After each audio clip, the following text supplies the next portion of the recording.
Outside, the rain tapped faintly on the windows of the bridal suite at Hawthorne Chapel, historic, grand, and suffocating. I sat there, numb, staring at my reflection under soft bulbs framed in gold. The woman in the mirror wore Brooke's makeup, Brooke's lipstick, Brooke's perfume. But I was Lila, always had been, and no amount of contouring or curled hair could rewrite that. "You're doing this for the family," my mother said behind me, pinning the last strand of hair. Her voice was too calm, like she'd rehearsed it in her head for weeks. "One day you'll be grateful." I didn't respond. Gratitude wasn't what sat in my chest. It was pressure, cold and heavy, like the air just before a summer storm. She continued, smoothing the fabric of my sleeve like I was her favorite porcelain doll. "Brooke's made her choice. She left. And if this wedding doesn't happen, everything falls apart. Your father's retirement, the house, the investors, our name." I looked at her in the mirror. "And what about mine?"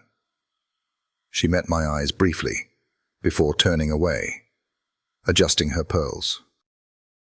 "Yours never carried as much weight."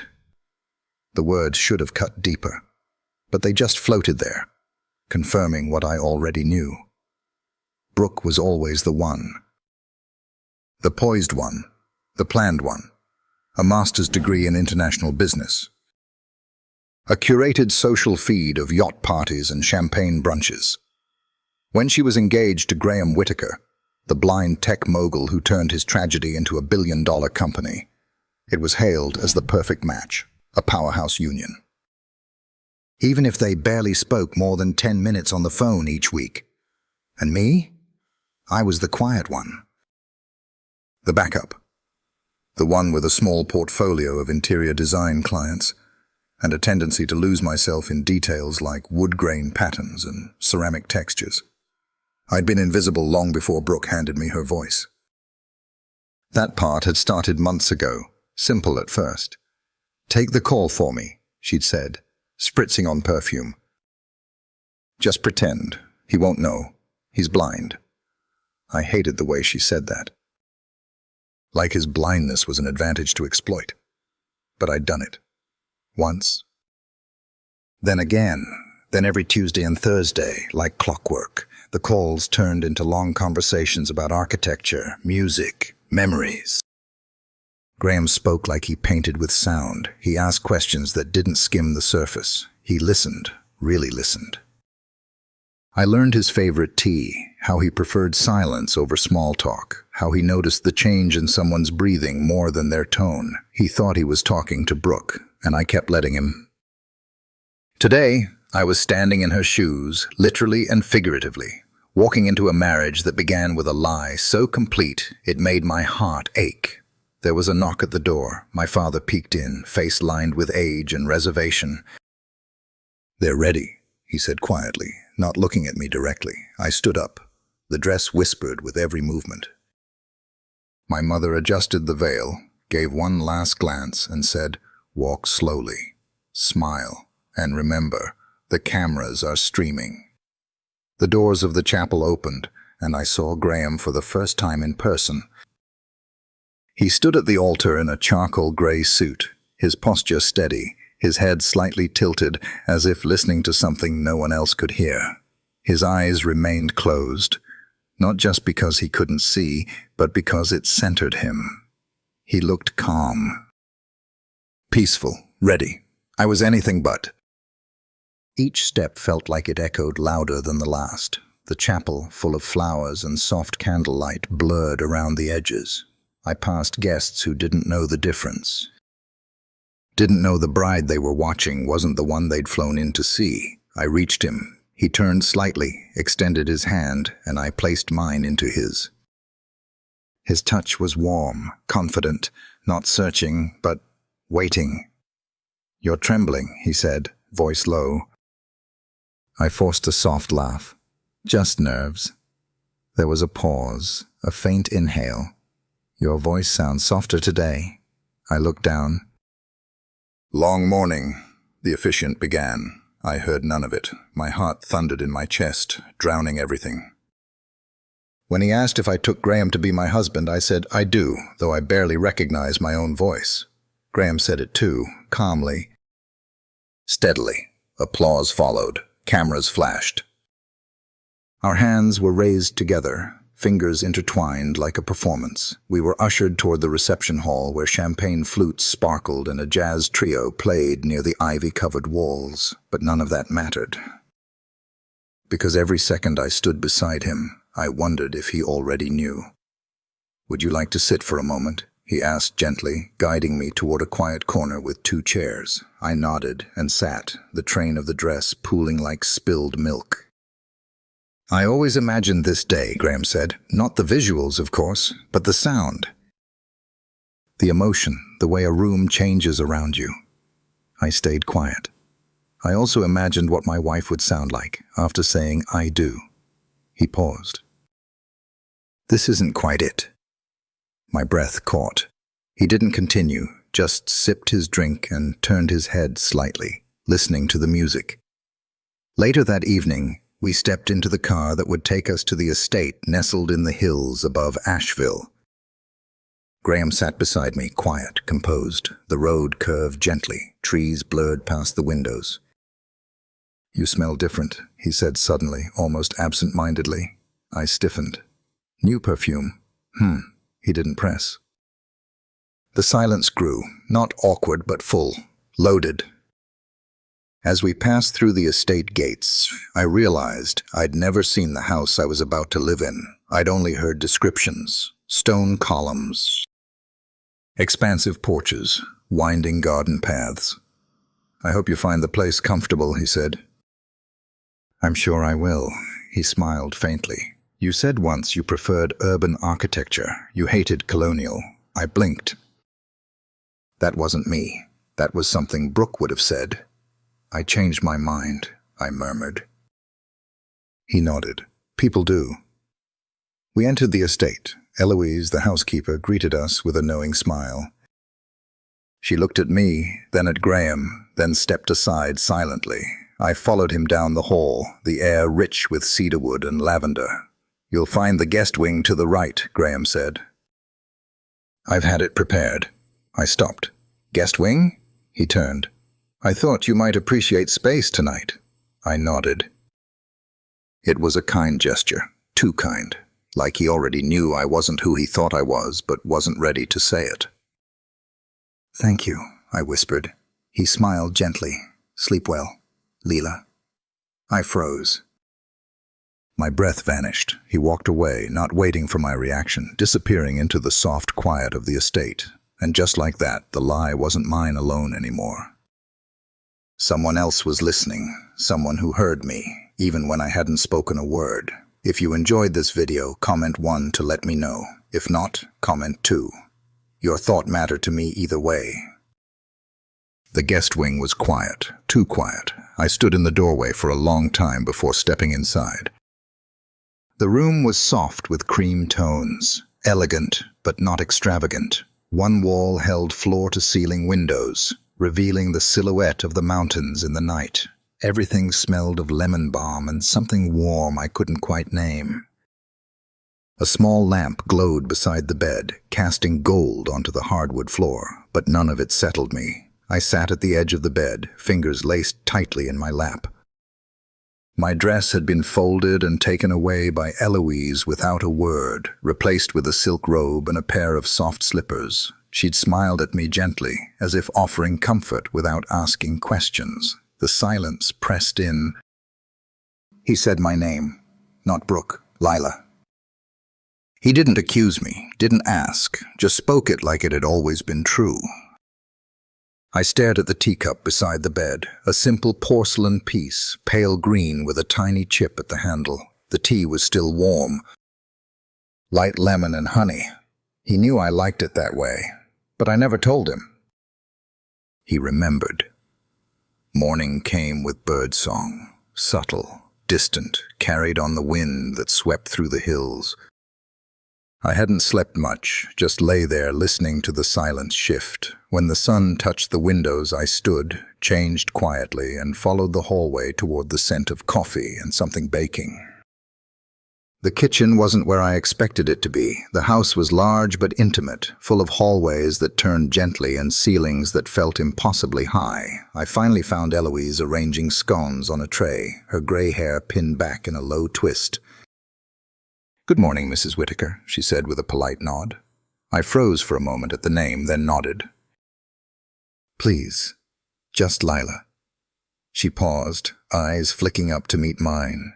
A long moment passed before she smiled. "As you wish." "Is Graham up?" I asked softly. She nodded toward the sunroom. "He always sits there early, before the staff arrives. He listens." I followed the light. The sunroom stretched out in glass, the kind of room meant for watching weather or thinking about things too heavy to say aloud. Graham sat in a wooden chair near the far window, a book in one hand, his other resting on the armrest. The book was open, but I knew he wasn't reading. His fingertips traced the braille slowly, more out of habit than purpose. He didn't turn when I stepped in. I hesitated. "May I sit?" "You already have," he said gently, and a small smile tugged at his lips. "In your head, you were deciding whether to turn around." I blinked. "How did you—" "Your breathing slowed. That usually means indecision." I sat across from him. "You're observant." "I have to be," he replied. "The world doesn't offer me shortcuts anymore." He closed the book softly and turned his face toward me. "Did you sleep?" "Barely." "Because of me?" I paused.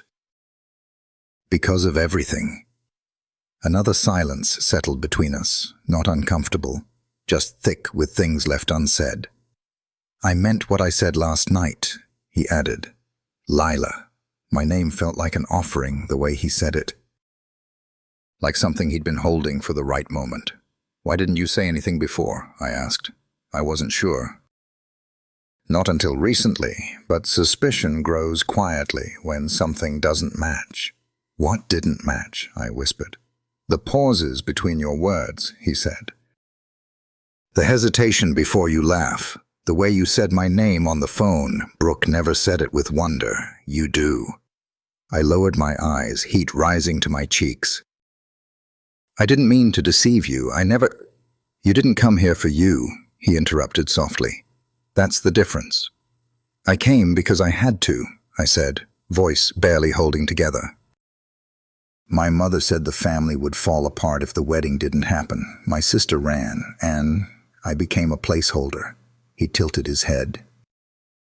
"You weren't a placeholder on the phone." I looked at him then, really looked. His face was calm, almost peaceful.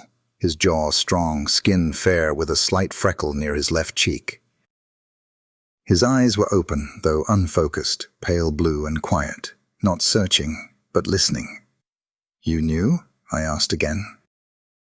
He nodded slowly. "I suspected, but I didn't want to ruin something real because of something false." "Not until you told me yourself." Tears pricked my eyes. "Why did you let the wedding happen?" "Because," he said quietly, "sometimes the only way to reach someone is to let them walk into their own lie, until it becomes truth." I swallowed hard. He stood slowly, hand grazing the edge of the table. "Come, there's something I want to show you." We walked down the back corridor in silence. I stayed close, not guiding him, just keeping pace.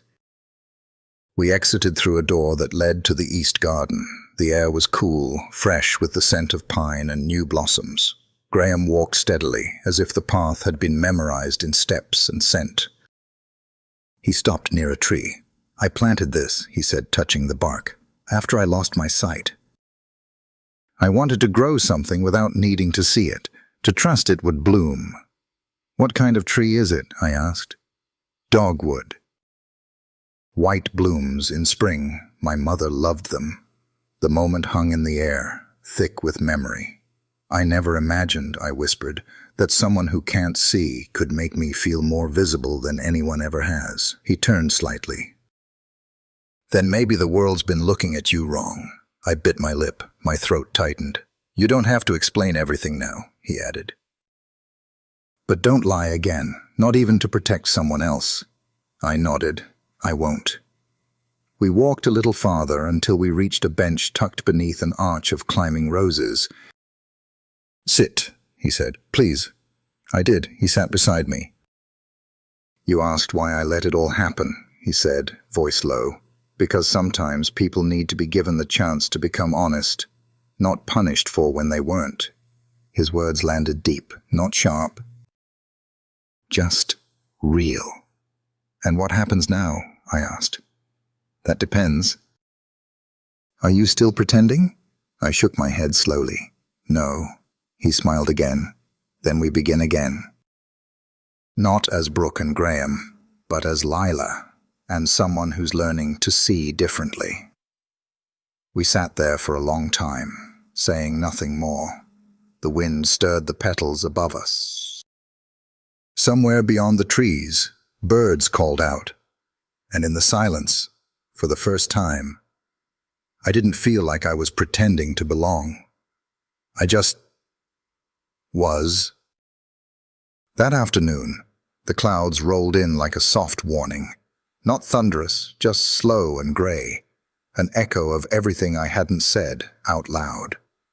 I wandered into the hallway that led to Graham's study, the walls lined with old photos and framed sketches. I paused in front of one. It was faded and slightly tilted, showing Graham as a child, sitting beside a grand piano. His hands were mid-air, fingers curved, a look of pure focus on his face.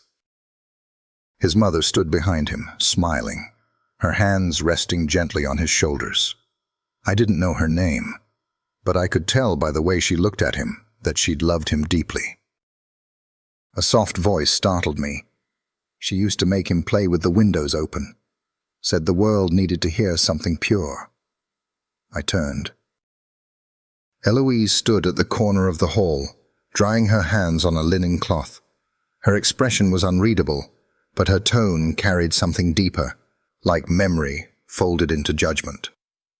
She passed not long after the accident, she added. Complications from a stroke, never quite recovered. I nodded quietly, unsure what to say. Eloise stepped closer, eyes narrowing just slightly. You remind me of her. I looked at the photo again. His mother? No, she said softly. The other one. The first version of her. It took me a moment. You mean Brooke? She didn't reply, just studied me, then turned and walked away down the hall, her heels clicking softly against the floor. I stood there for a moment longer, heart racing in my chest, before I turned into the study. Graham sat at his desk, running his fingers across a wooden carving, a tiny sculpture of a bird in flight. It's hand-carved, he said, sensing me enter. Brooke brought it back from Maine, said it reminded her of freedom. I didn't speak. I always thought it felt rigid, he continued, like it was trying too hard to soar. I stepped closer, lowering myself into the chair across from him. She told me once she hated nature, said the woods made her anxious. He smiled faintly. Then that explains the silence every time I talked about this place. He set the carving down. I spent years building this estate to be a home, he said, voice measured. Not just mine. For someone who would love stillness, space, roots. I let my gaze fall to my lap. She didn't want any of that. Maybe not, he said quietly, but someone else did. I met his eyes, even if they couldn't meet mine. He didn't smile this time. You keep walking around like you're holding your breath. I don't know how to be here, I admitted. I don't know how to exist in a life I wasn't supposed to have. He tilted his head. You weren't supposed to have it, or you were never allowed to imagine you could. My throat tightened. You didn't ask for this, I said, shifting slightly in the chair. "You didn't ask to be deceived." "I didn't ask to go blind either," he replied gently. "But I live with that too." The words lingered between us. Not bitter, just honest. He stood slowly and walked to the window. The light outlined his silhouette like a painting. The sky outside had turned pale silver. "Do you like music?" he asked suddenly. I blinked. "Very much. Come with me." We walked through the east corridor, where the air turned cooler and the walls became simpler. We stopped at a door I hadn't noticed before. He reached out, fingers brushing the handle like muscle memory, and pushed it open. It was a music room, wide and quiet, filled with dust and sunlight. A grand piano stood at the center, covered with a heavy cloth. Shelves lined the walls, holding old vinyl records, sheet music, and several broken metronomes. "I haven't played since the wedding," he said. I looked around, taking in the worn rug beneath our feet, the cello propped in the corner, the cracked frame on the far shelf. "Do you miss it?" I asked. "I miss what it gave me," he answered. Clarity. He moved to the piano, pulled the cloth away gently, and sat down. His hands hovered over the keys for a moment before pressing the first chord. The sound filled the room, not loud but full, deep, like it belonged here. He began to play. Something slow, gentle, melancholic, but not sad. I sat down on the bench beside him, careful not to interrupt the rhythm. "What's this piece?" I whispered. "I don't know," he said. "It's coming out as I feel it." He kept playing, each note building on the next like steps across a fragile bridge. Then he stopped. "Tell me something," he said, not facing me. "Anything.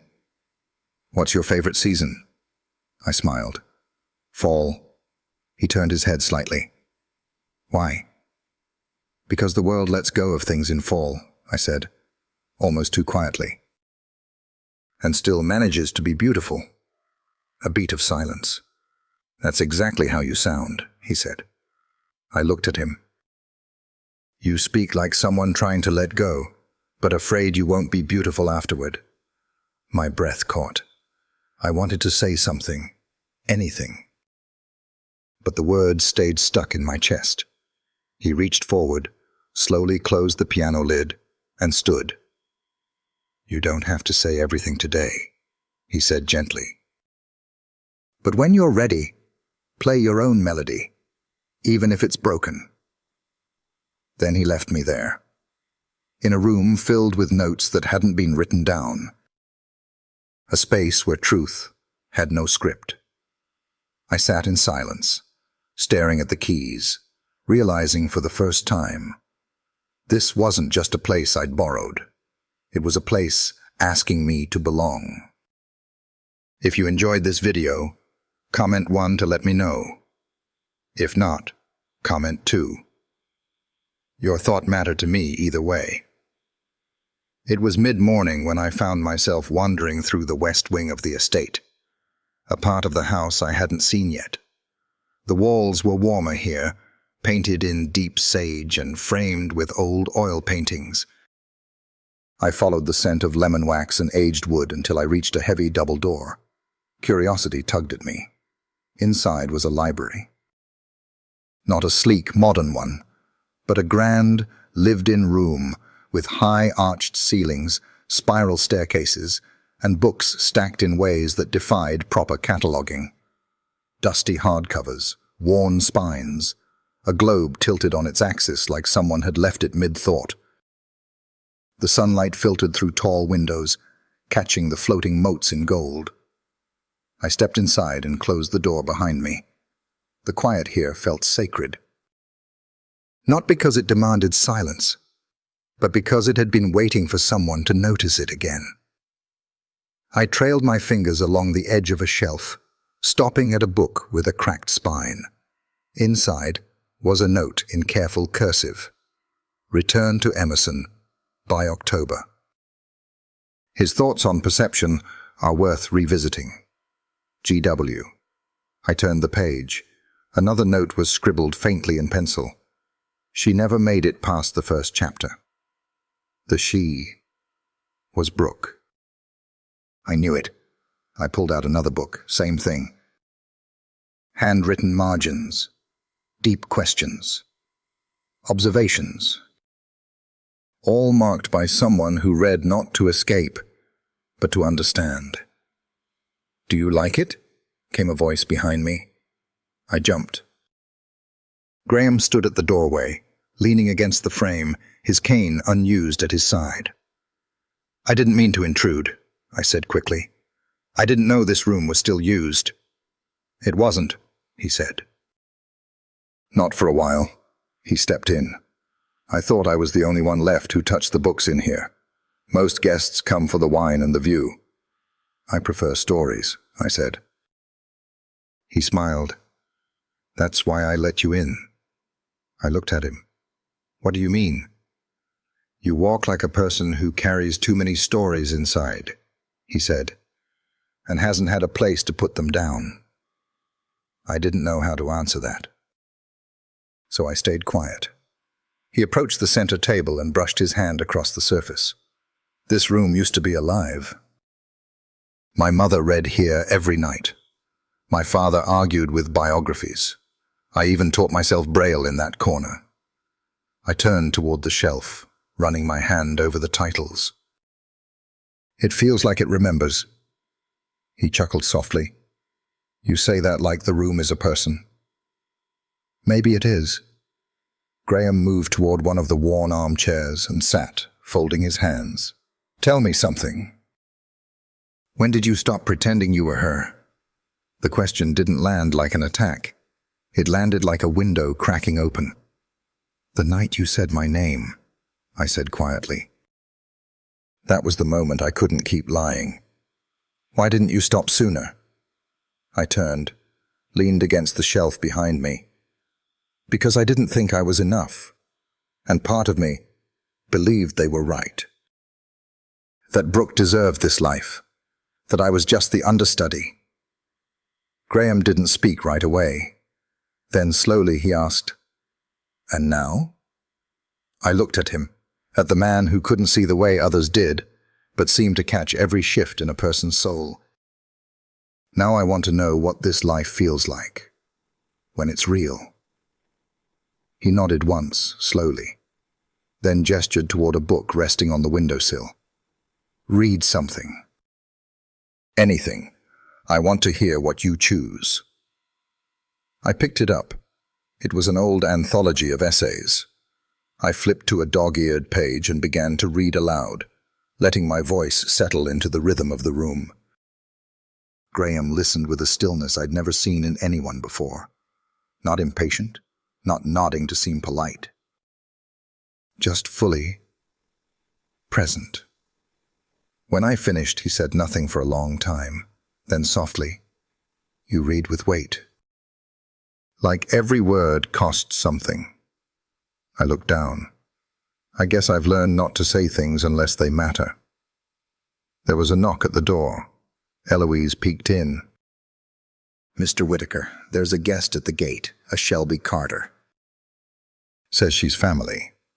My stomach dropped. Family? Graham asked, turning his head slightly toward me. I stepped forward. She's our cousin. Brooks, really. She must have come to check on things. He tilted his head. Unannounced? She always did love a surprise, I muttered. Graham stood slowly. Let's greet her together. We walked back through the corridor, my heart pounding louder with each step. I hadn't told anyone the truth outside this house. If Shelby saw me here, if she suspected anything. We met her at the front entrance. Shelby stood with one heel tipped against the stone tile, designer sunglasses pushed back into her hair, and a knowing smile tugging at her lips. Well, she said, eyes raking over me first, then landing on Graham. "Don't you both look cozy?" Graham smiled politely. "Welcome, Shelby." "We weren't expecting visitors."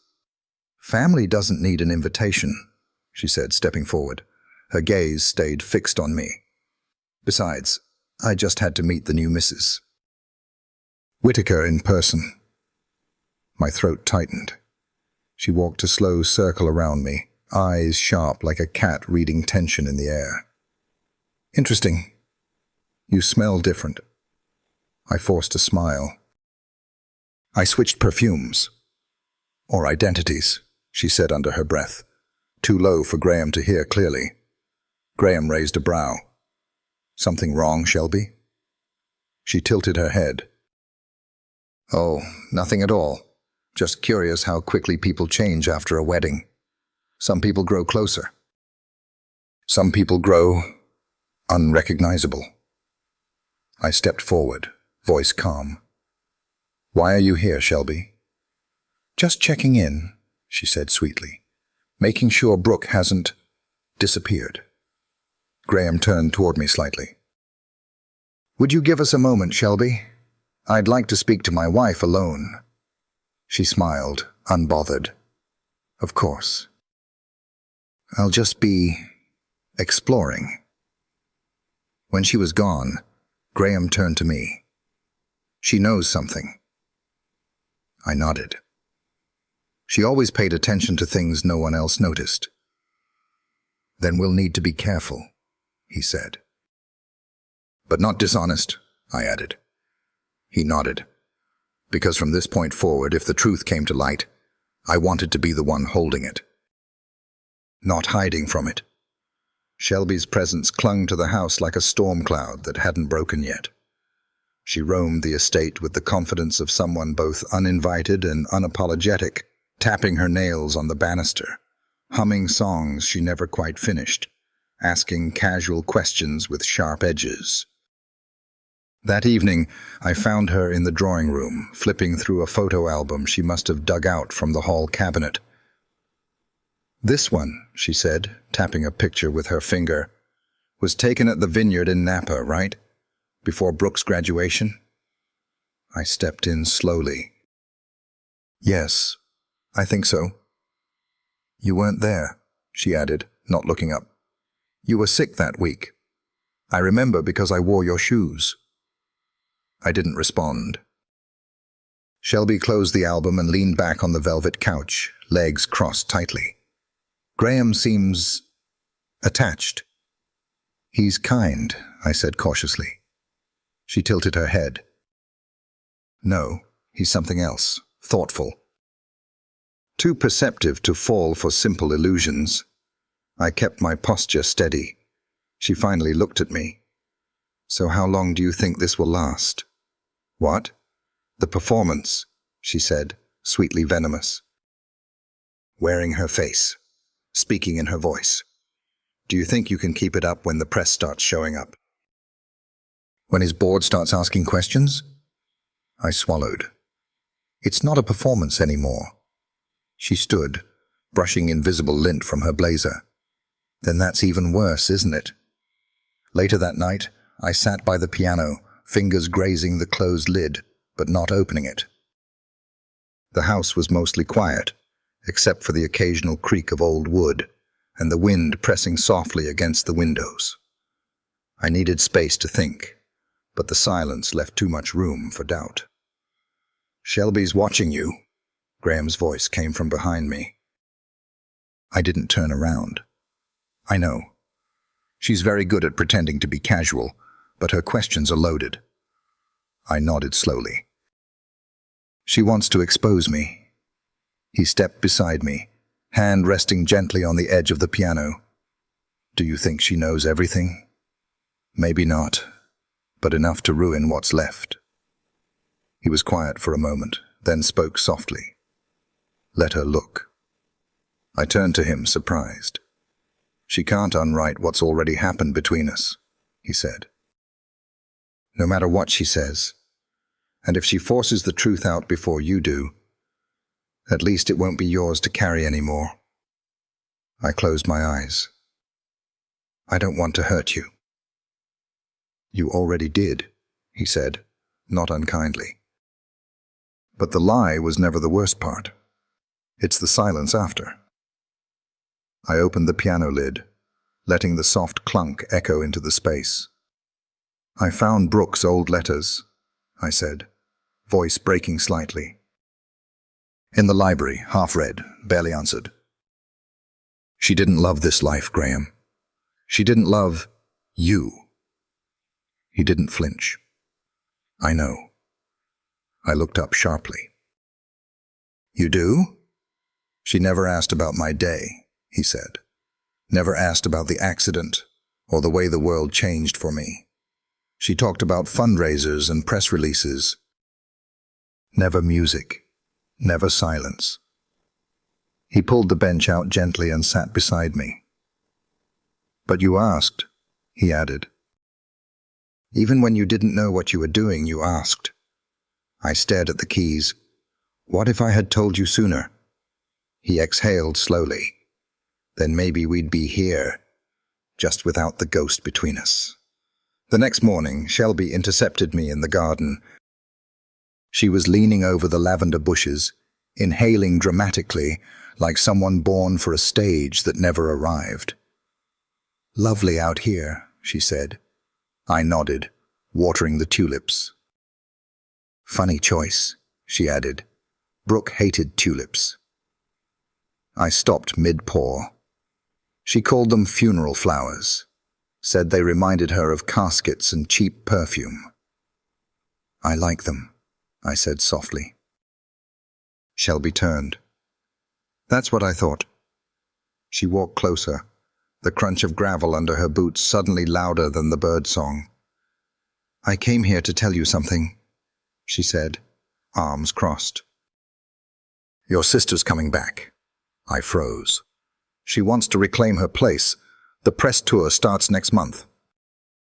And now that Graham's company is in talks with the Medical Alliance, the spotlight's heating up." I stared at her, mouth dry. She abandoned all of this. "She regrets it now," Shelby said. "Regret can be powerful." "She never loved him," Shelby smirked. "That never stopped our family before." I turned toward the garden. The sunlight filtered through the trees in streaks, the air filled with lavender and soil. This space, this moment, it felt more mine than anything back home ever had. "Graham deserves better," I said. "Not just better than Brooke, better than this game." Shelby tilted her head. "Then maybe you should tell him before she does." That night, I found Graham on the back porch, listening to the wind. "She's coming," I said. "I figured. She wants to take everything back." He nodded. "And you?" I hesitated. "I don't know what I'm allowed to want." He turned his face toward mine.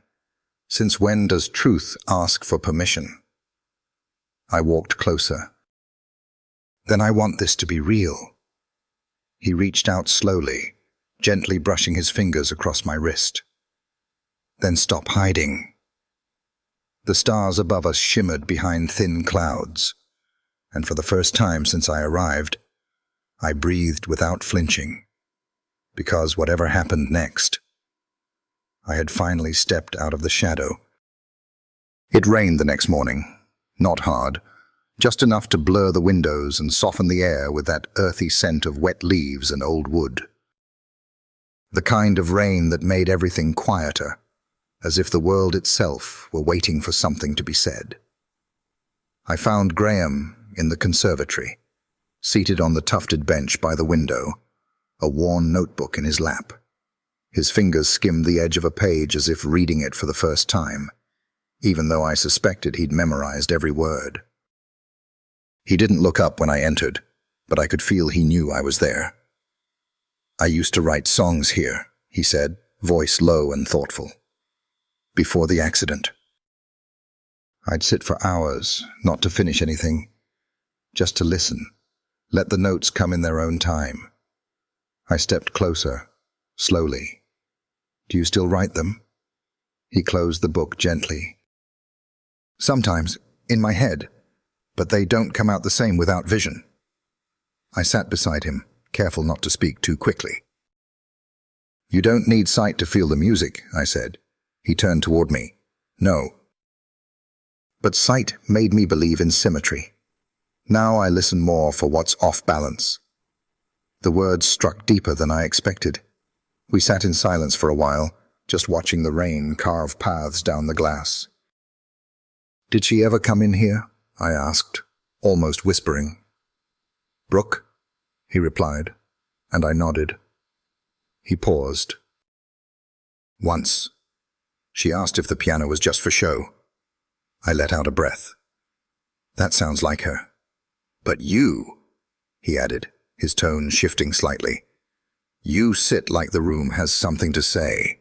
I felt my chest tighten. Maybe I'm still waiting for it to speak back. He tilted his head. It already has. I turned to look at him. His face was calm, unreadable to the eye, but deeply present. I wondered what he saw when he looked at the world now, how much more clearly he understood people without their masks, their distractions, their performances. What do you see in me, Graham? I asked. He didn't hesitate. Conflict, sincerity, a storm held together by will. The rain picked up then, just a little. He continued, and underneath it all, someone who's never been chosen first, not even by herself. I looked down, swallowing hard. That's true, but it doesn't have to stay true, he added. At that moment, the door creaked open behind us. Eloise's voice came in gently. Miss Shelby's asked for tea in the drawing room. I nodded. Tell her I'll be there in 5. When Eloise left, Graham placed his notebook aside. She won't stop until she knows what she came for. I know. Then maybe it's time to let her see who you really are. I stood. What if she tells Brooke before I can? He smiled faintly. Then at least you won't be hiding anymore. I walked into the drawing room, where Shelby was already pouring herself a second cup of Earl Grey, legs crossed, perfectly poised like a guest who'd overstayed on purpose. She looked up. Rain suits this house. Moody, elegant, slightly theatrical. I sat opposite her. Why are you really here? She set the cup down with a quiet clink. To collect a story. About what? About the girl who became her sister, she said, voice soft but sharp, and who might lose everything once the real one walks back through that door. I held her gaze. You're not here to protect Brooke. You're here because you like the mess. She smirked. I like the truth. And sometimes mess is the only way to find it. I leaned forward. Then let's be honest. You knew from the start. The way I held the teacup, the perfume, the hesitation when you mentioned old vacations. Her smile widened. I did, but I wanted to see how long you'd keep dancing. I'm not dancing anymore. No, she said, studying me. You're falling. Hard. But here's the problem. What if he's still in love with Brooke? I didn't flinch. He's not. Are you sure? I am, I said. Because Brooke never asked about the library. She never made him tea with lemon, left side.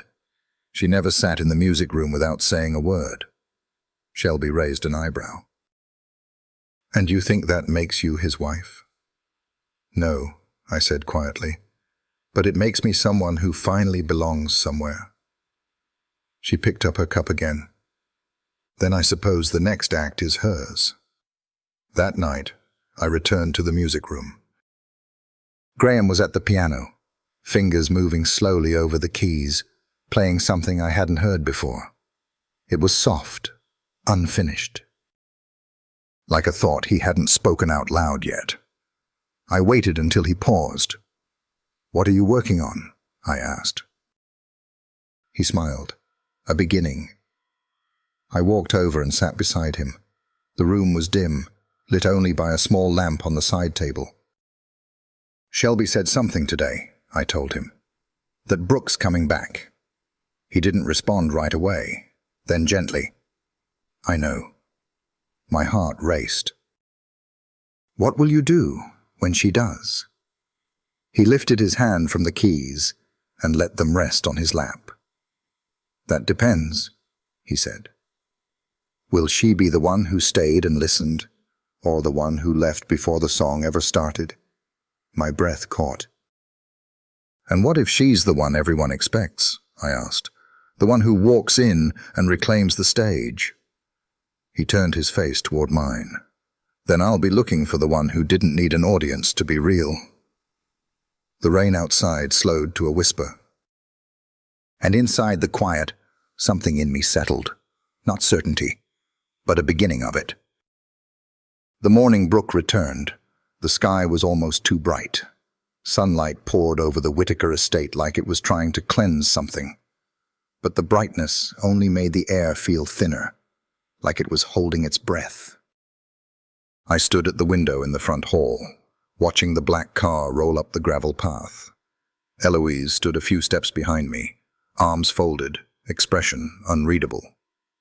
"She didn't call," I murmured. "She never does," Eloise replied. The car stopped. The door opened. Brooke stepped out in a cream trench coat, heels clicking confidently as she approached. Not hurried, not hesitant. Like she owned the stones beneath her feet and the breeze that shifted her perfect waves. She looked up at the house with a faint smirk before her eyes landed on me through the glass, and she didn't flinch. I stepped back. Eloise touched my arm lightly. "You don't have to be small just because she walked in." "I'm not afraid," I said. But even to me, it sounded like a rehearsal. The front door opened before I could move. Brooke stood there, radiant and unapologetically polished. She smelled of bergamot and ambition. "Well," she said, setting down her sunglasses, "don't I get a hug?" I didn't move. "I'm guessing you've been playing house in my absence," she added, scanning the hallway. "Nice touch with the fresh lavender in the foyer. Very wholesome." "You left," I said quietly, without a word. Without a goodbye. Brooke shrugged. "And yet here we are. Nothing collapsed, right?" I held her gaze. "Only the parts that mattered." Before she could answer, Graham appeared at the top of the staircase. He wasn't rushing. He wasn't tense. He simply descended the steps with the quiet confidence of someone who had expected this moment. Brooke turned toward his voice like it was a spotlight. "Graham," she breathed, that rehearsed softness entering her tone like it always had in interviews. He stopped 3 steps from the bottom. "Hello, Brooke." She smiled, walking toward him. "You sound the same." "Still calm, still steady. And you still lead with charm instead of truth," he said almost gently. Her smile faltered. I didn't speak. I didn't move. I just watched her face, the way it tightened at the edges. "I came back," she said after a moment. "Isn't that what matters?" "Why now?" Graham asked. She glanced at me. "Because I heard my place was being readjusted." He tilted his head slightly. "Your place, or your control." She crossed her arms, her tone sharpening. "Let's not play word games, Graham. This is my life, my wedding. My name on the license." "You walked away from all of that," I said, stepping forward. "And you stepped into something that wasn't yours," she snapped. "Let's not forget that." Graham stood between us now. Not physically, emotionally. "I asked Lila to stay," he said. Brooke's laugh was short. "After she tricked you?" "I wasn't tricked," he said. "I was offered something you never gave me." Honesty. Her eyes narrowed. She's not me. No, he said, and I thank God for that. Silence crashed into the space between us. I didn't mean to cry. Not then, not in front of her. But my chest tightened with something I couldn't swallow. Brooke saw it. You really think this is a storybook ending? She asked, voice lowering. That you get to live in this estate, in this name, without consequence. I never asked for the name, I said. I just wanted a place where I could finally stop pretending. Brooke stepped closer, inches from me now. You know what they'll say, Lila? That you were second best, the stand-in, the copy. And that no matter how well you fake kindness, you'll never be unforgettable. I stood my ground. Then I'll settle for being real. Graham's hand reached for mine. No words. Just the gesture, solid, grounding. Brooke took a step back. I'll be staying in the East Wing. You won't, Graham said calmly. Your room is no longer prepared. She blinked. Excuse me? There's a guest house if you need it, he added. But this space is not yours anymore. You left it behind. Brooke stared at him, then me. Her jaw clenched, but she didn't speak again. She turned and walked back toward the door. Not storming. Just composed, like someone who believed the second act was still hers to claim. After she left, Graham turned toward me. You okay? I shook my head. No, but I'm not scared. He nodded slowly. That's enough for now. We stood in the hallway for a long time, neither of us speaking, just breathing in the aftermath of something old unraveling. Later that evening, I found a letter slipped under my door. Lila, you think you've won something here? You haven't.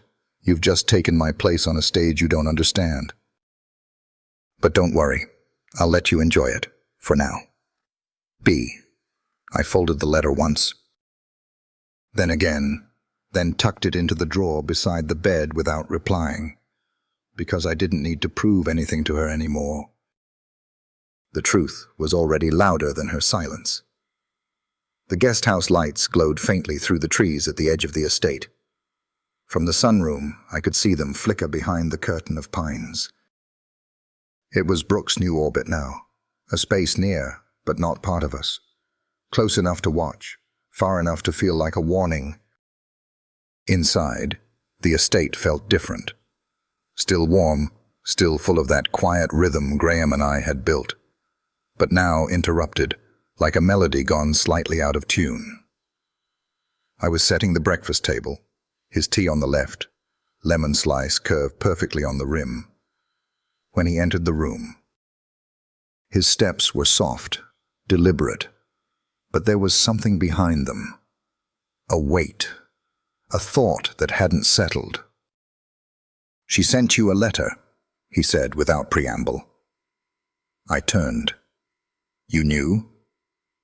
She told Eloise, he said. And Eloise tells me everything she thinks I deserve to know. I folded the napkin in half, then again, too tightly. She wants to shake me. Has she? He asked. I looked at him. Not in the way she hoped. He stepped toward the table, fingers grazing the back of the chair before he sat. Then you're stronger than you think. She says I'm pretending. He tilted his head. Are you? I didn't answer right away. I poured the tea carefully, watching the steam curl upward. Sometimes I still feel like a guest in a life that wasn't mine to begin with. Graham's hand brushed across the table until it found the teacup. He lifted it, took a sip. You know what I've learned since losing my sight, he said. The people who belong the most are often the ones who question it every day. The words settled like soft rain in my chest. She's going to keep trying, I said. I know. She'll want to reclaim everything. Her place, her image, maybe even you. He smiled, faintly. She lost me long before she walked away. She just never noticed. We sat in silence for a moment. Then he added, "Let her try. What if she finds a way to push me out?" He turned his face toward me. "You can't be pushed out of something you've built with truth. Brooke built with illusion. You rebuilt with care." A knock interrupted us. Eloise appeared at the door. "She's asked for a meeting," she said. "No press, just the three of you." My heart stopped. "Me?" Eloise nodded. "She insists." Graham looked at me. "You don't have to go." But I did. I knew I did. The library was dim when we entered. Brooke was already seated in the armchair beside the fireplace, legs crossed, tablet in her lap, expression unreadable. "Thanks for agreeing to this," she said coolly. "I didn't agree," I replied. "I showed up." She smirked, flicking through something on the screen. "Fine. We'll skip the pleasantries." Graham stood near the fireplace, silent, watching, listening. Brooke turned the screen toward him. "This is the new media schedule, investor meetings. A feature in Southern Business Monthly, a televised segment with the Alliance Board." He nodded slightly. "You seem very prepared." "I am," she said, eyes narrowing. "But there's one problem. Your wife." I felt my hands tighten around the back of the chair. Brooke continued. "She's not the face they know. Not the name on the original paperwork. If you go public with her, the board will ask questions. Investors will hesitate. There's money tied to image, Graham, and she's a complication." Graham didn't respond. His stillness unnerved her. I saw it in the way her voice sharpened. "Look," she said, shifting forward. "I'm not asking for a full return. I'm offering a strategy." Let her step back quietly. "Let me handle the public-facing side. You keep the peace in private, and we both win." Graham exhaled, slow and steady. "You want to share the spotlight. I want to protect the brand." "And what about protecting the truth?" I asked. She looked at me like I'd spoken out of turn. "Truth is subjective." "No, it's not," I said, stepping forward. "It's the reason people stay or leave." She turned to Graham. "You know this can't last." "You're not naive. She's not built for the pressure, the scrutiny. She's already survived it," he said. Brooke blinked. "Barely." He moved closer to me. She stayed when it was silent. When there was no audience, when there was no gain. "She deceived you," she said. He smiled faintly. "So did you, but she apologized." Brooke's voice cracked slightly. "And you forgive her for that?" "I admire her for it." The silence that followed was thick, heavy. Brooke's breath caught just for a moment. She blinked fast, like something had slipped through her armor. "This isn't over," she whispered. "No," I said. "It's just not yours anymore." She stood abruptly, gathered her things, and left the room without looking back. The door clicked shut behind her. Graham reached for my hand. "I'm sorry," I said softly. "For what?" "For all the noise." He squeezed gently. "You're the only quiet thing I trust." We didn't speak again for the rest of the evening. Just sat in the library, beneath the soft glow of lamplight, listening to the crackle of the fire. And in the stillness, I realized she might have walked back into this house, but she would never again belong in the story we were writing. 2 days passed and Brooke hadn't left the guest house, but her silence wasn't surrender. It was calculation. I could feel it in the shift of Eloise's glances, in the sudden polite tone from the staff when they said my name, like everyone was holding their breath again, waiting for the next shoe to drop. I tried to stay steady. I kept moving. I walked the garden paths each morning, memorizing the curve of the lavender beds, the way the light spilled through the oaks after sunrise. But my peace frayed at the edges. The longer she stayed, the more fragile my place here began to feel. Late in the afternoon, I found Graham in the library again. He was seated in the window alcove, a book resting open on his lap, though his fingers weren't moving. He was listening, to the wind maybe, or the change in my breath as I entered the room. "She's waiting," I said quietly. "She always was," he replied. I sat across from him, fingers curled around the arms of the chair.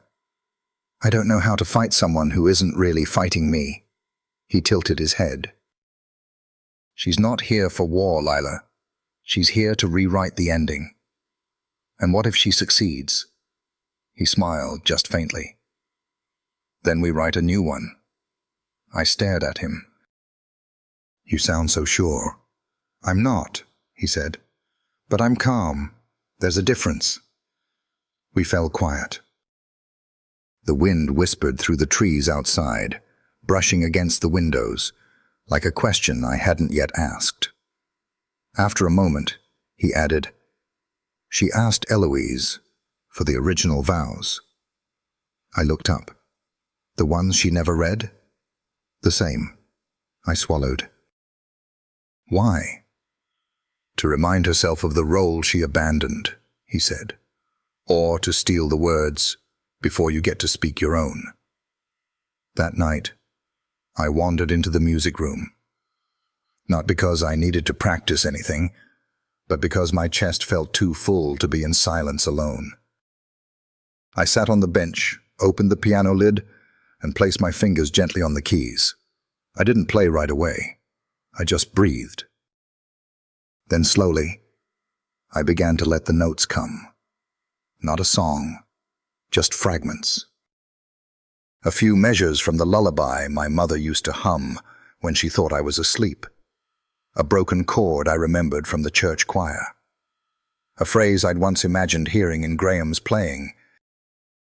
I didn't notice when he entered, only when he sat beside me, hands resting quietly on his knees. "You're making something," he said.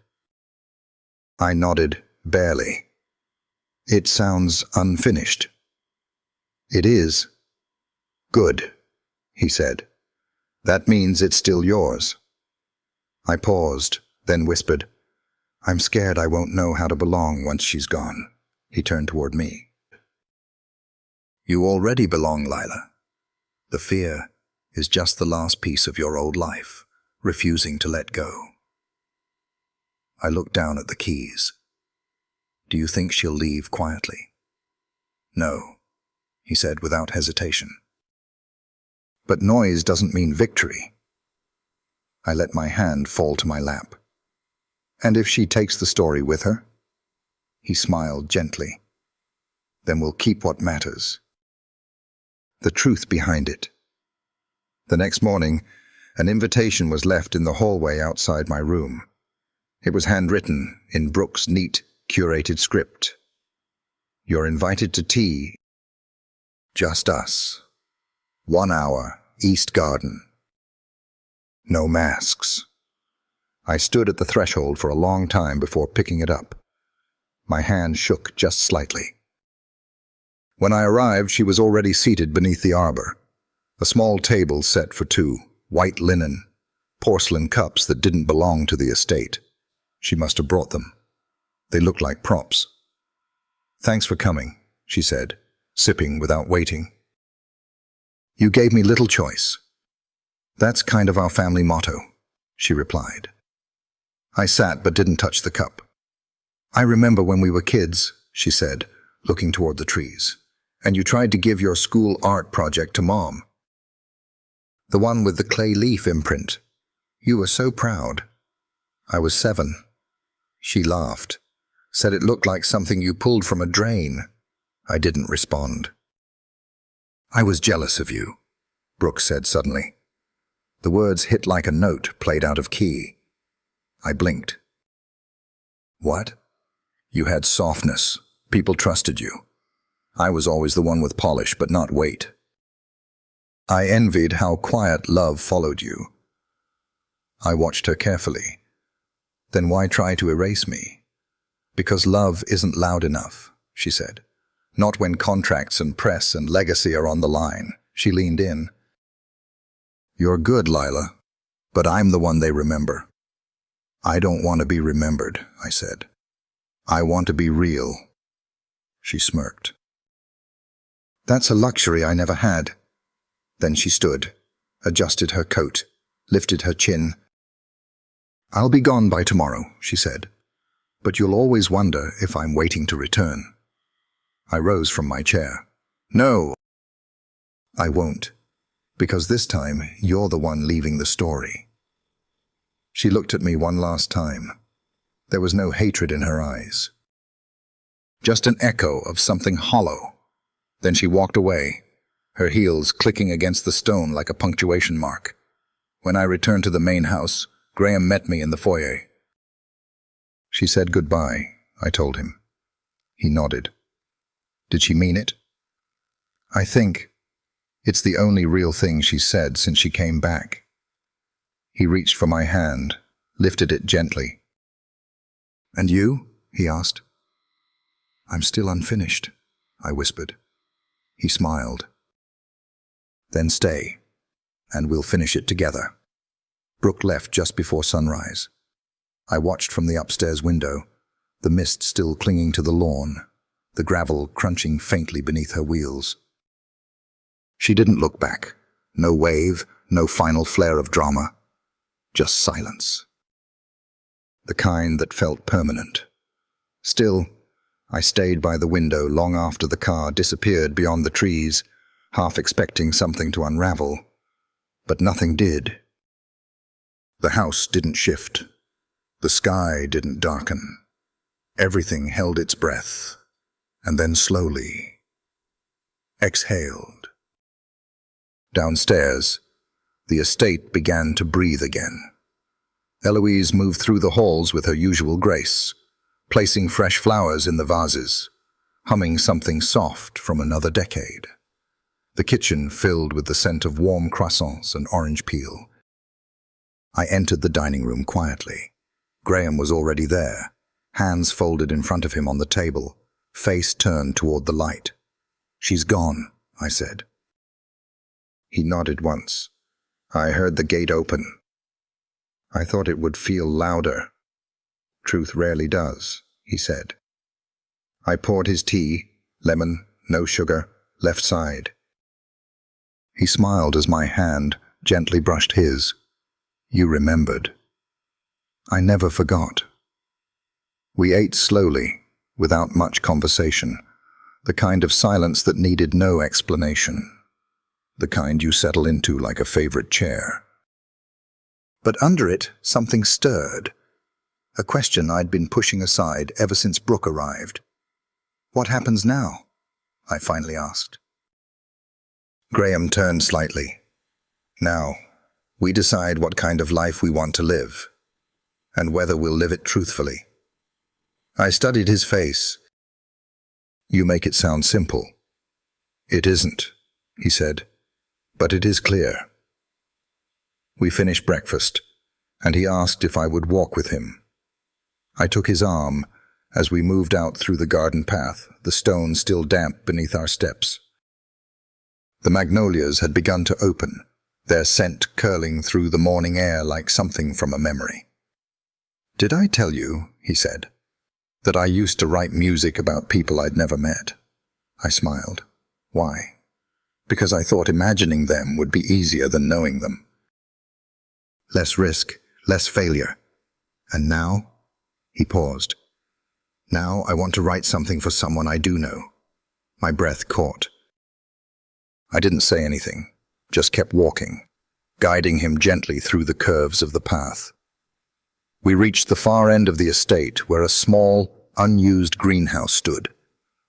I'd passed it before, always meaning to peek inside, but never brave enough to pull open the rusted door. Graham stopped in front of it. "What's here?" "A greenhouse. Empty." He turned his face toward me. "Do you like it?" "I do. It's quiet. Forgotten. Then maybe it's time to bring something new to life," he said softly. I opened the door. The hinges creaked like they hadn't been touched in years. Dust swirled in the light, and the smell of old soil and glass hung in the air.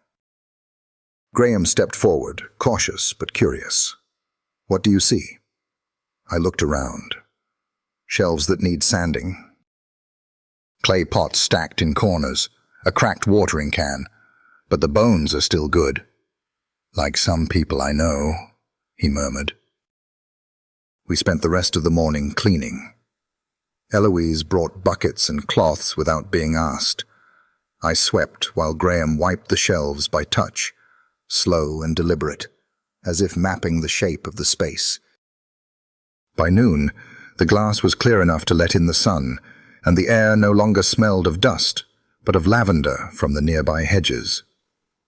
That evening, we returned with seed packets. "Lavender, rosemary, white tulips," I read aloud, fingers brushing over the faded envelopes. "Those were never Brooke's favorites, were they?" he asked. "No," I said, "but they're mine." He reached for my hand. "Then plant them, all of them." So I did. We worked until the light faded. Dirt under my nails, knees stained green, my hair pulled into a messy knot. It was the least polished I had looked since I arrived, and somehow the most myself. As the sky turned amber, I sat on the edge of the raised bed, watching the breeze tug gently at the leaves. Graham sat beside me, resting his cane across his lap. "Do you regret it?" I asked, letting her go. He was quiet for a long time. "I regret waiting so long to see the truth," he said. "But no, I don't regret the choice." I leaned my head against his shoulder, the scent of the garden settling around us.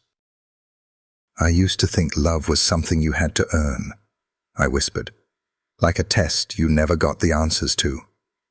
And now I think love is something you choose, again and again. Even after the mistakes, especially after." Graham turned slightly, his voice barely above a whisper. "Then choose me." I closed my eyes, heart pounding in my chest. "I already did." He reached for my hand, and we sat there as the last of the sun slipped behind the hills, our fingers tangled in the middle of everything unfinished, everything honest. And for the first time, everything felt like it was exactly where it was supposed to be. It happened the morning after the greenhouse bloomed for the first time. Not in flowers, those would take weeks, but in feeling. That morning, I walked out to check the soil, only to find the white tulip shoots pushing through like whispers of a promise we'd planted, with shaking hands and hopeful silence. The greenhouse smelled of damp wood, lemon balm, and the beginning of something deeply ours. I ran my fingers over the green tips with a kind of reverence, as if touching them might root me deeper. Graham met me on the path outside. He held a folded letter in his hand. "From the clinic," he said. "They've moved up the timeline." My heart stilled. "The surgery?" He nodded. "End of the month." I looked at him. "That's soon." He held the letter tightly, knuckles pale. "They found a matching donor. The risk is lower now than before." "And the outcome?" "They say there's a 50% chance of partial vision, maybe more." I stared at him, the garden blurring around the edges.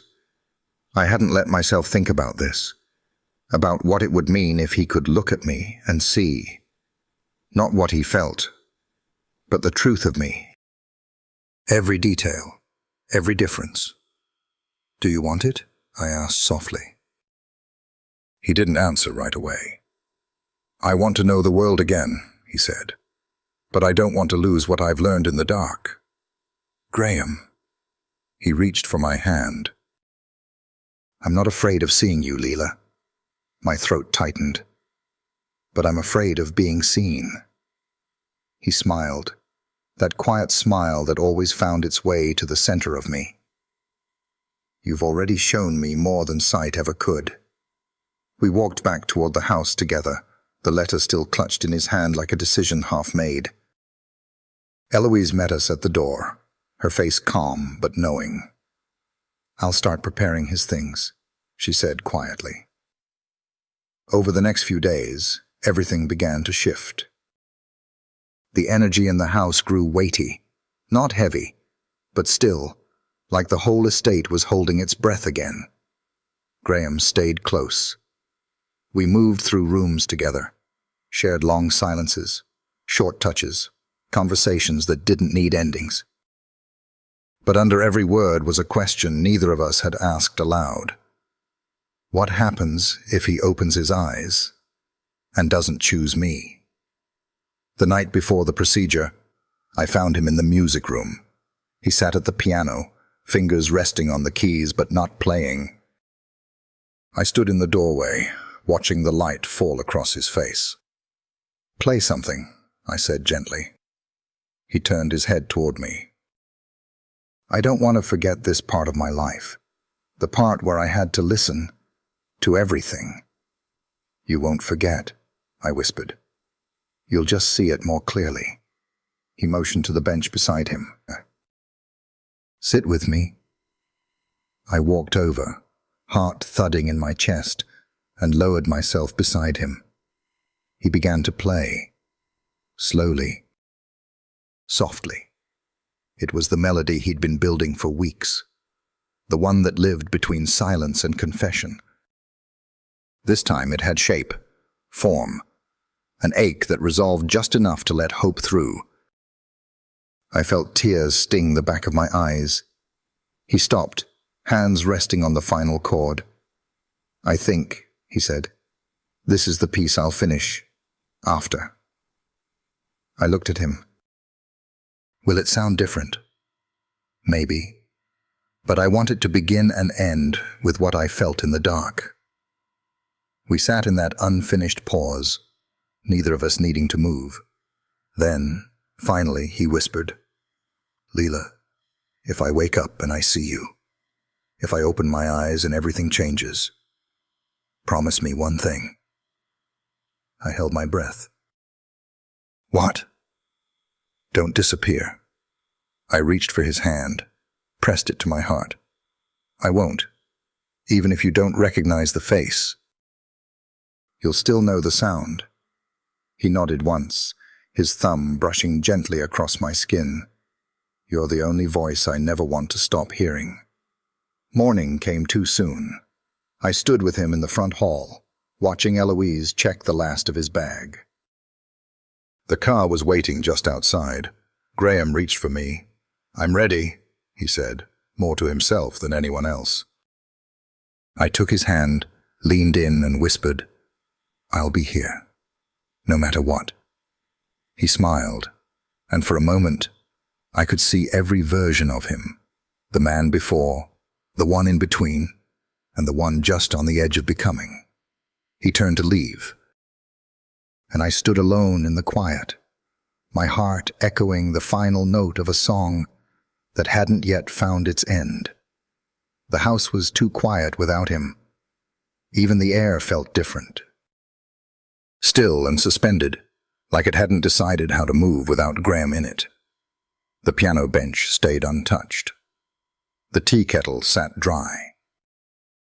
And every room I walked through felt paused, like it was waiting for something more than just his return.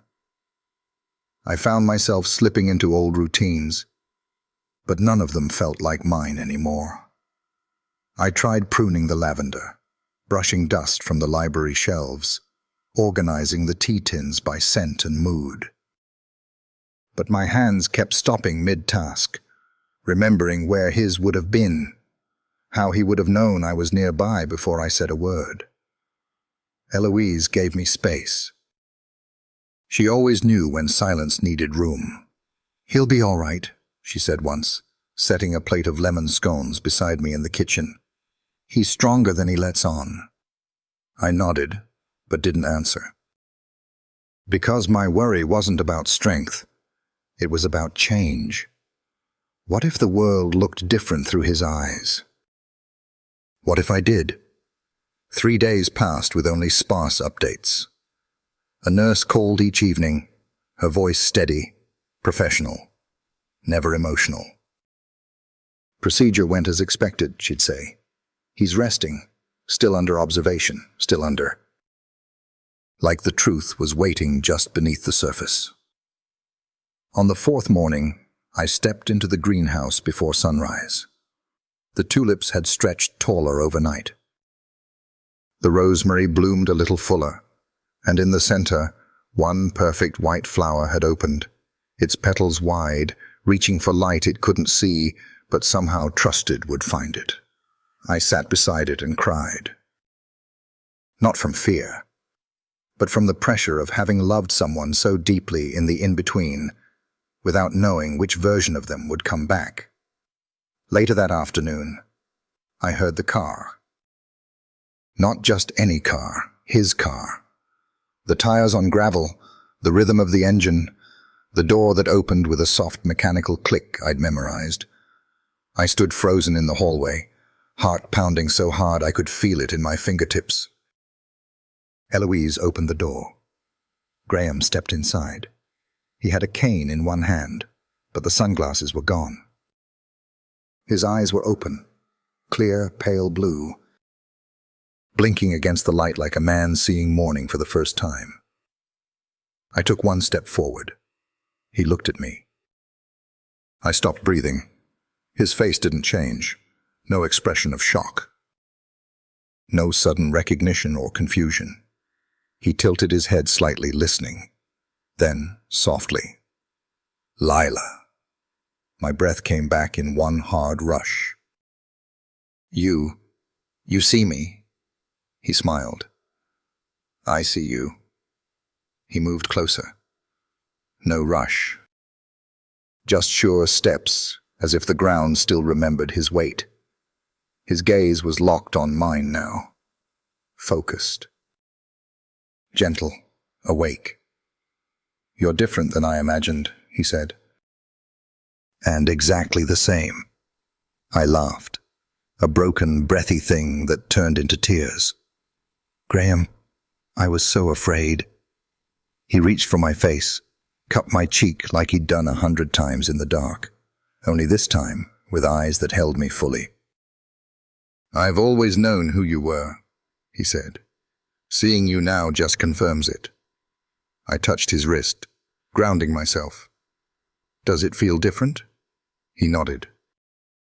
"It does, not worse, not better. Just fuller." We stood in the hallway like that for a long time. No rush to move forward, no need to explain. Just two people stepping into the same truth from opposite sides of a curtain finally drawn back. That evening, we sat in the music room again. Graham ran his fingers over the piano keys, pausing now and then as if listening for a melody he hadn't found yet. He didn't play. He just let the silence stretch around us like a bridge still under construction. "I have to tell you something," I said. He turned. "All right. I never believed someone could love me before they saw me." He smiled softly. "And now? Now I don't care which came first," I said. "Because you never loved the surface. You loved the sound. The stillness. The shape of how I showed up when no one else was looking." He looked at me. Really looked. His gaze lingering on the curve of my mouth, the mess of my hair, the way my hands curled into my lap when I was nervous. "I love all of it," he said. "The seen and the unseen." I reached for his hand. "So, what do we do now?" He paused. then answered slowly, "We begin again." And with that, he pressed the first note on the piano. One single sound, clear and quiet, a beginning, not of sight, but of recognition, of choice, of love that never needed proof, only presence. The days that followed were quiet in a way I hadn't known before. Peaceful, but alive. Graham moved through the house like he was learning it all over again. Every hallway, every painting, every corner that once only existed through sound and memory, now had color and texture. He'd stop mid-step sometimes, just to take something in. The way light filtered through the stained glass window in the upstairs hall, the worn edges of the oak banister. Even the way I looked when I didn't know I was being watched. I caught him more than once, standing by the greenhouse in the early morning light, his fingers brushing the glass, like he needed the feel of it to anchor what he could now see. "You don't blink as much as I thought you would," I told him once. He smiled. "I don't want to miss anything."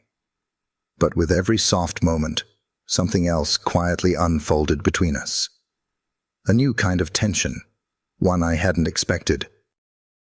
He could see me now, every line, every flaw, every expression I didn't hide fast enough. And for the first time I wondered, would he still love me the same, now that the mystery was gone? It started with the little things. The way I hesitated before stepping into a room, the way I'd tuck my hair behind my ear if I caught him watching me, the way I second-guessed what I wore, even though I never used to care. "Lila," he said one evening, catching my hand just as I started to leave the library, "you've been quieter." I turned to him, heart tight. "I've just been thinking." "About what?" I hesitated. "About how different things are now." He stood, walking toward me. His steps were steady, sure, his gaze holding mine without effort now. "Tell me the truth," he said. "What are you afraid I'll see?" I swallowed. "That you'll stop needing me now that you don't have to imagine me." His eyes didn't waver. "I never needed your face. I needed your presence." I looked down, voice low. "But maybe that's easier when it's all just emotion and suggestion, when you didn't have to see the parts of me I don't even like." He reached for me, gently tilting my chin upward. "I see all of you now. And none of it makes me want to look away." My throat tightened. "You're not overwhelmed?" "I'm amazed," he said, "because now I get to fall in love with you twice. The you I felt, and the you I see." I stepped into his arms, the tension slowly unraveling as he held me. But even as his warmth steadied me, a different uncertainty began to surface. Because seeing the world again had awakened something in him, curiosity, a hunger for experience, a need to reconnect with the life he'd left behind after the accident. And I wasn't sure where that would lead. The next morning, over breakfast, he set a thin folder on the table between us. "What's this?" I asked. He opened it. Inside were brochures, non-profits, centers for the visually impaired, grants for community development, travel programs. "I want to do more," he said. "Not just rebuild my life. I want to use what I've learned, maybe start a foundation. A mentorship program, something real." I smiled. "You should. But I'll need to travel," he added, "and speak publicly, things I didn't think I'd do again." I nodded, the smile still on my lips, but smaller now. "Of course." He studied me. "You don't sound excited." "I am," I said, then paused. "I just didn't think we'd be pulled into the world so quickly again. I thought maybe we'd have more time here." "Just us." He reached across the table, covering my hand with his. "We still do. But I want to build something with you, not just around you. The words were kind, honest, but they still stung.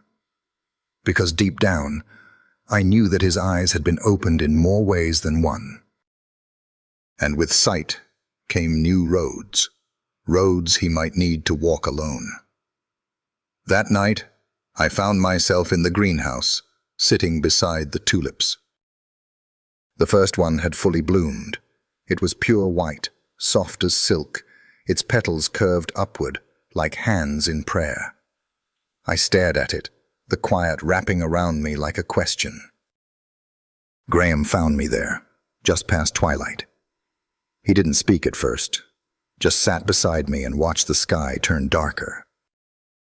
"I want you with me," he said, "wherever this new chapter leads." "But what if I'm not built for it?" I asked.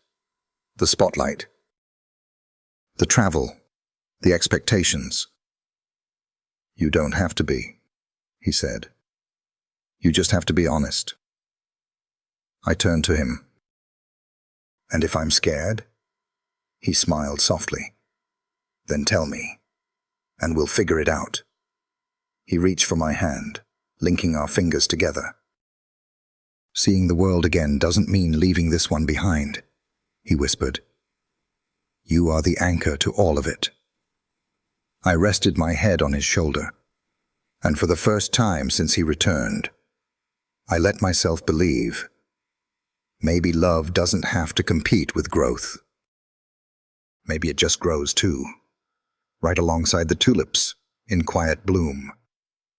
It was almost summer by the time the invitation came. A handwritten letter, sealed with deep green wax, addressed to both of us. Inside, a formal request for Graham to speak at a national conference for visual rehabilitation. Keynote status. The kind of moment most people work decades to earn. I found it first, resting on the edge of the entryway table with the Morning Post. The envelope was thick, the lettering elegant. I held it in my hands longer than necessary, feeling the weight of what it meant before I even opened it. When I handed it to him, he knew. He didn't need to read the whole thing. "Just the tone, the gravity.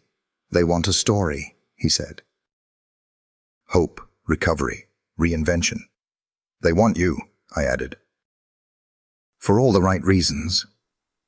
We were seated on the back porch, the greenhouse behind us glowing with early evening light. The tulips had fully bloomed. The lavender hummed with bees. And yet my chest tightened. "They're flying in press," he added. "Board members, donors, industry heads." I stared down at the invitation. "That's a lot of eyes." "It is." I hesitated. "Will they want me there?" He looked at me, his gaze quiet but certain. "I want you there." "But Graham, what if they ask questions? About how we met? About who I pretended to be before I told the truth? Then I'll tell them I married the most honest woman I've ever known," he said. "Even if it started with a lie." I blinked quickly, fighting the tightness in my throat. "Do you really believe that?" "I know it," he said. "Because I've seen you, in the dark, in the light, and in all the quiet spaces in between. You never ran, even when it would have been easier." I turned away, the breeze brushing my face, carrying the scent of rosemary and the distant memory of everything we had survived to get here. "I don't want to hold you back," I whispered. "You never have," he replied. But still, doubt lingered in me like fog clinging to a field. Because something in this invitation felt like a line, one we had to decide to cross together, or not at all. 2 nights later, I watched Graham rehearse part of his speech in the library. He didn't need the notes. He spoke from memory, from experience. He told stories of isolation, of rebuilding, of learning to listen more than he spoke. His voice was calm, but full of quiet fire. and in the corner of the room I saw it. A framed photograph, half tucked behind a stack of books. An old press image of him and Brooke. Her hand on his arm, his face turned slightly away. It must have been left behind. I pulled it out gently, wiped the dust from the glass. Graham paused when he noticed. "That's not the story they'll want to hear," he said. I turned the photo face down. "It's not the one you'll tell." He stepped closer. "But you still feel like you're in her shadow." "Not exactly," I said. "Just afraid people will look at you, then at me, and wonder why you didn't choose her again." He reached out, taking the frame from my hand, placing it gently on the shelf behind us, face turned toward the wall. "I didn't choose again," he said. "I chose for the first time." The words struck me like a chord I hadn't realized I needed to hear. That night, in the music room, he played a version of the melody he'd been building for months. It had changed, slightly brighter, slightly braver. I sat beside him in silence until he stopped, his hands resting on the final note. "I want to finish this piece before we go," he said. "At the conference." I nodded. "Then play it for them. Let it speak what words can't." He looked at me. "And you?" "I'll be in the front row," I said. Wearing something I picked for me, not for the press. A soft smile tugged at the corner of his mouth. "Promise?" "Promise."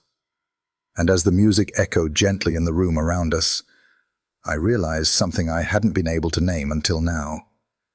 This wasn't just his new chapter. It was ours. Not one written out of guilt or second chances, but out of the stillness we created, the truth we stood in, and the life we chose not because it looked perfect, but because it felt real.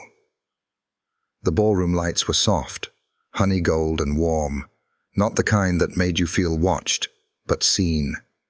Rows of chairs stretched from the stage to the back wall, and at the center of it all was Graham. Standing, confident, whole. I sat in the front row, just like I promised. My dress was deep green, simple but strong, the fabric flowing down to my ankles like a quiet kind of armor. I'd pinned a sprig of rosemary at my collar. It felt right, something alive, something real. He glanced down once before beginning, his fingers grazing the edge of the podium like a familiar piano key. "I lost my sight 6 years ago," he began, voice calm, steady. "And what followed wasn't darkness, it was noise." He paused. The room held its breath. Noise of opinions, of assumptions, of what I should do and how I should move forward. People spoke louder around me, slower. They explained things I already knew. And they forgot to ask me what mattered most. The audience leaned in. "What I wanted," he continued, "was to be heard, not pitied, not polished, just understood." I felt my heart beat slow, settling into the rhythm of his voice. "I met someone during that time," he said. "And what she offered wasn't rescue. It wasn't perfection. It was presence. She listened. She told the truth. And yes, she made mistakes. But they were made out of love, not manipulation." His eyes found mine. And when I regained my vision, I saw something I hadn't expected. Not just her face, but her intention, her kindness, her courage. And I realized, sometimes the clearest vision comes before the eyes open. There wasn't a sound in the room. No coughs, no shuffling of papers. Just stillness. "So I wrote a piece," he said, "not about blindness, not about recovery, but about the truth that exists when everything else falls away." He stepped over to the piano. No sheet music, No fanfare. Just his hands, steady, knowing. The melody began quietly, almost like a memory. A single note, then a pause, then another, gently layered. It grew slowly, not grand or dramatic, but brave in its restraint. The kind of music that lets silence breathe between every measure. And then came the moment I hadn't expected. He looked at me. Really looked. And with a small, deliberate nod, he lifted his voice, soft, steady, and full. Lila. My name. Spoken like a lyric. The music shifted, rising like morning light, and I realized this was our story. Not told. Played. Every note held a memory. The tea. The greenhouse. The piano bench. The quiet forgiveness. The fear. The staying. The choosing. Tears welled in my eyes, but I didn't wipe them away. When the final chord rang out, the silence that followed wasn't empty. It was full. Full of understanding. Full of the unspoken things we'd lived through. Full of the kind of love that didn't need to be explained to be felt. The applause rose slowly. Then, all at once, people stood, but Graham only looked at me. Later, after the crowd had thinned and the lights dimmed, we walked together through the garden just outside the venue.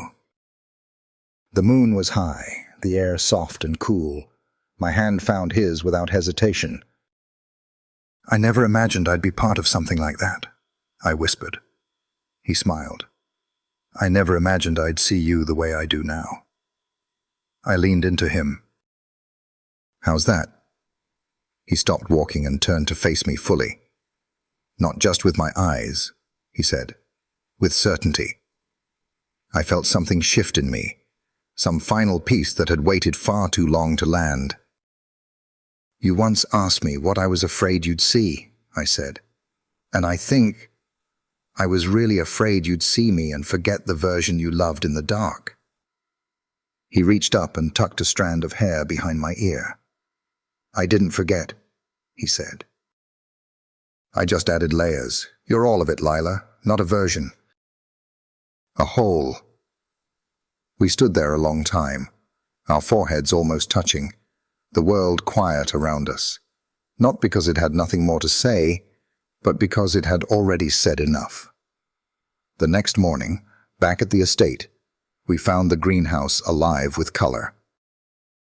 The white tulips had opened wide, dancing in the breeze that flowed in through the cracked pane in the glass.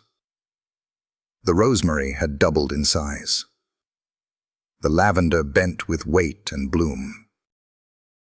And in the corner, nestled in a planter box neither of us remembered planting, a single small sign had been placed. Beginnings grow best in silence. It was Eloise's handwriting. Of course it was. I reached for Graham's hand. Do you think we'll ever stop growing? I asked. He laughed softly. I hope not. Because the best love stories, the ones that last, the ones that change you, don't end when the lights dim or the vows are said. They unfold, quietly, daily. One honest moment at a time. If you enjoyed this video, comment 1 to let me know. If not, comment 2. Your thought mattered to me either way.